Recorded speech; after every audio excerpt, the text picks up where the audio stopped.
Okay, here we go. Everybody knows that I've had a couple different tractors. I've had a John Deere 112. I've had a um, I've had a Massey Ferguson 10.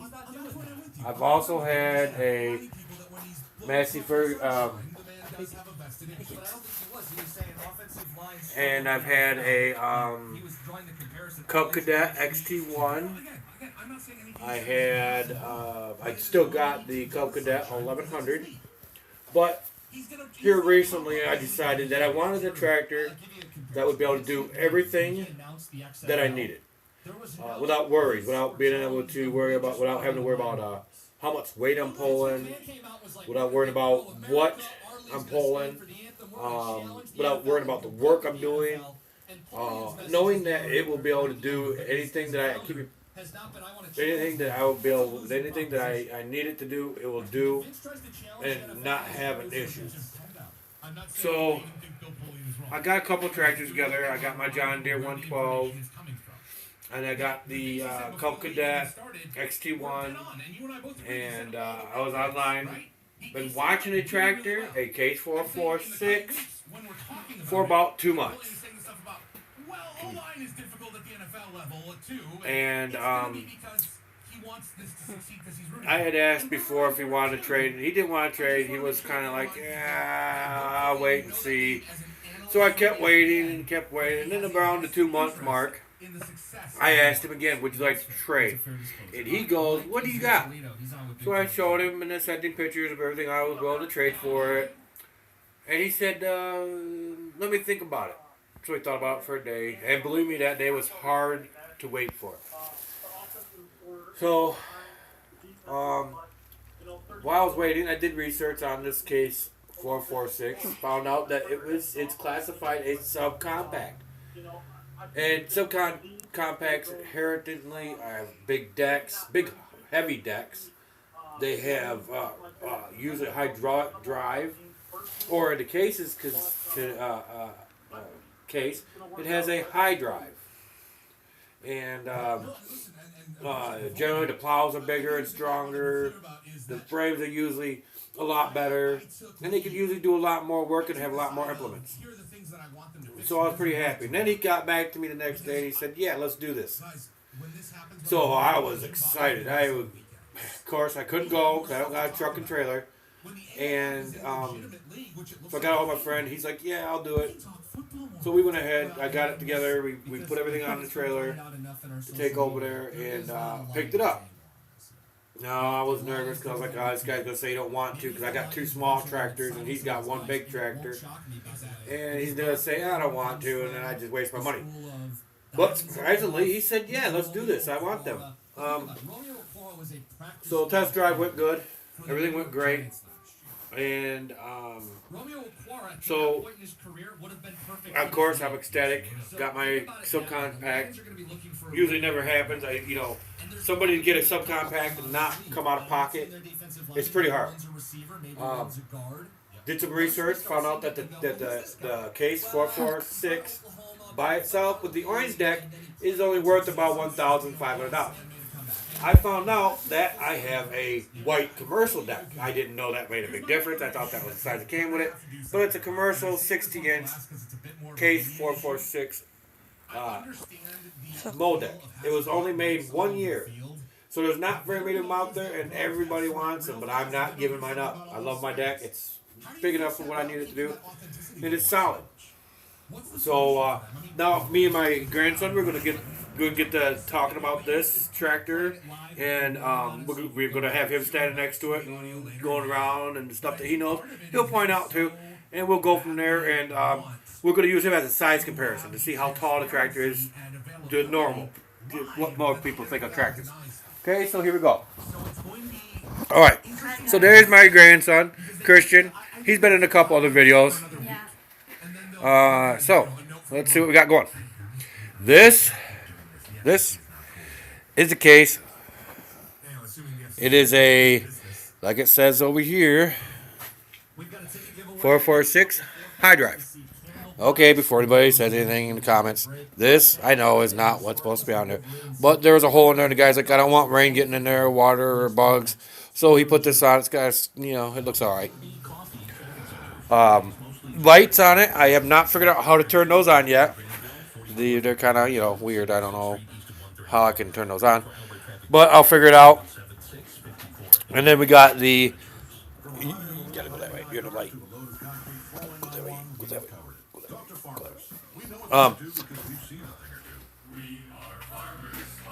So the plow looks like it's been well maintained. It's got good paint on it.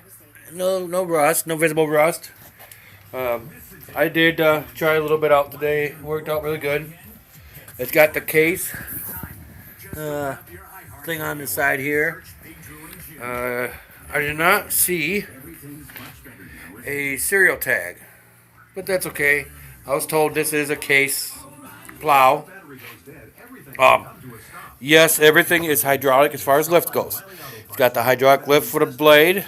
It hooks up here, right there. It's now case came with the Owen motors, and they did happen to go out. So this one here has the factory adapter kits, brackets to adapt the Kohler motors into them, and this one is a Kohler 20 horse Magnum twin cylinder instead of the single cylinder 16 that came in them. So pretty excited about that. A lot more power. Definitely going to need it. I got a lot of work to do. And there he is again, checking out the back of the tractor. It's a little over waist high on him, I think, for the back end of the tractor. Is this the biggest one I've had so far? Yeah, I think. You think it's gonna be fun to drive this summer? Yeah. Because I already drive And the Cub Cadet. Yep, he drove the Cub Cadet XT1. It was easy. He just had to push the button, the pedals forward. Yeah. Well, that was fun because I got the hang of it. Yep, he did. It's on Facebook. And here is, it looks like it was pretty well maintained. These on this dash are original to the tractor, except this. This is aftermarket. The gauge for the amps is aftermarket, which is okay. I don't mind. This is the up and down for the hydraulics. This is the forward and reverse right here. So really easy. You don't have to do anything with it. Just forward and back. And this is a cool tractor because I didn't know about this tractor, and my grandpa told me yesterday to check it out. It was cool. Looks like it is. It looks like the rims and stuff were well maintained. I gotta get some change. These are some big tires. These are 16s, 18s, I think, somewhere around there. Huge. They're big for a guard tractor. Biggest ones I've ever owned, but none of my stuff will fit on it. None of my chains or anything. It got a really nice hitch. I was a little disappointed that it didn't have the hydraulic 3-point hitch on the back, but with this having space right here, it's not going to be too hard for me to run a bar from here to there to raise and lower an implement. So, But what used to be here? just a big hitch. So that's probably what I'm going to end up doing in the long run is making a hitch to go up and down, which is fine. Not going to be that hard. It's just a bar and then a U-shaped hitch like this. And we'll just make it so it goes up and down. No big deal. Yeah, and it's pretty loud. Well, it's better than some of my other tractors were. I wonder what this does though. That's the muffler. That does enough dirty. Makes it so it's not so loud. And back here, this is where you're going to find your hydraulic pump and stuff like that. Is in that plate right there. That's cool that it's locked, like right there. Then we got Oh. The gas tank, and I like the fact that it's plastic because I don't like the rust that comes or the moisture that comes with the metal tanks. I didn't know you could put your tools in there. Yeah, just a couple small ones. That's cool. Which I'll probably end up building a bigger toolbox for this because I want to keep chains with me and I want to keep other things with me. But me standing up, this tractor stands waist high Yeah, I'm like on the back. I'm like almost the same height. I'm like a little bit higher. It's almost as your shoulders up here at the hood. Yeah. So, I mean, the only thing I don't like that they had to do to this when they put this together, because of the motor, this is a 20 horse, and I think they had the 16 horse Kohler that was actually meant to replace the old ones. But a lot of people, because they were already going to be paying the big money for those brackets, they went ahead and went with a bigger motor so that it didn't get underpowered. And this has got a lot of power. I drive it on low range, which it's got it right here, high and low range. This is the switch for it. So, when you switch it from high to low, it definitely makes a big difference in your power. So I think Grandpa's going to teach me how I can use this when summer. I'm excited. Yeah, it's summer. Cool. And it's a good tractor. I've been driving it a little bit here and there, and had a little bit of an issue, like I said, with the carburetor. We're working on it. I got a friend that's gonna come over and take a look. It's got a nice breather on top, which I like, because I don't like having stuff on the side of the motor. I like to have it up top. And what? Well, that's the breather where the carburetor is. And then it's got right here. This right here is for cooling the hydraulic fluid. This is cool. And it's got its own fan right there. Oh, I want to see that. So it's got its own fan to cool it, which is pretty cool. I like it. It's gonna be nice. And then of course, I guess the crown jewel that everybody's telling me it's a crown jewel is this monstrous 60-inch What is that? Modec. I don't know what that is. I just said it. It's a 60-inch Modec. Oh. I didn't know you had tools to build that thingy. That's I did, cool. and it came with it. Oh, that's cool. So this is what's going to mow my yard next year. Oh. And apparently you have to drive over top of this in order to put it on your tractor. How are you going to do that? You just drive over it. You take the front of the tractor and you drive over top of it. Okay.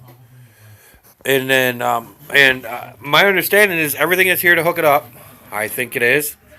I mean, it looks like it's complete. But we'll see. He said this is the belt for it.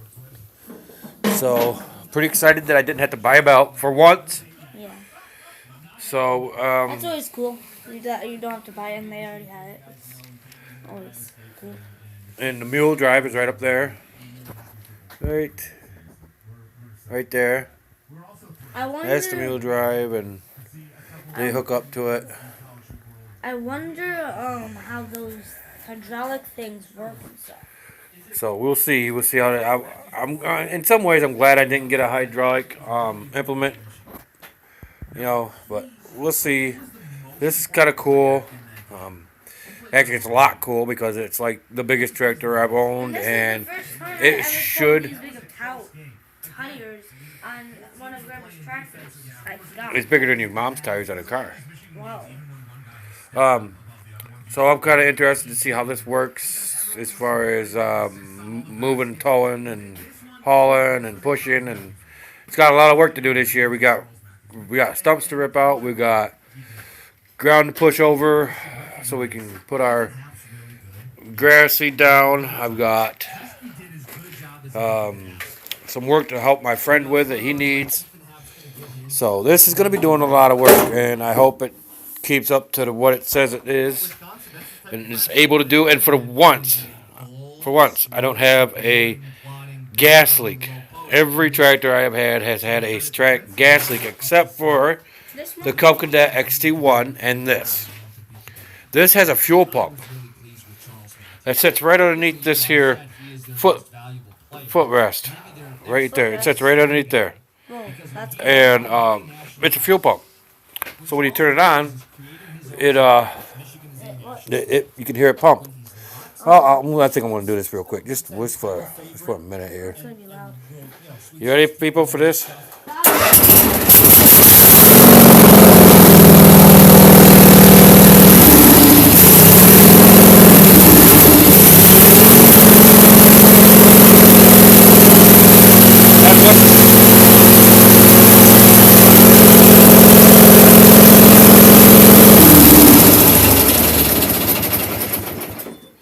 That's what she sounds like. Yeah, that is really loud. That's not too bad. Could be worse. Yeah. But that's So cool. we'll go from there. But it's kind of loud. Right. So here you go. Take this back. Yeah. All right. So I'm gonna let y'all go. Leave comments, like and subscribe. Yep. This is my first subcompact, so I'm excited to see what happens this summer with it, and I'm gonna try to get some. Are you keeping it on me? Yeah. I'm gonna try and see what I can find as far as like tire chains and stuff like that. I gotta make some weights and stuff so it can plow good. But thank you for watching, and make sure you like and subscribe for more videos this summer. All right. Bye. We'll see you again in the next video. Like and subscribe.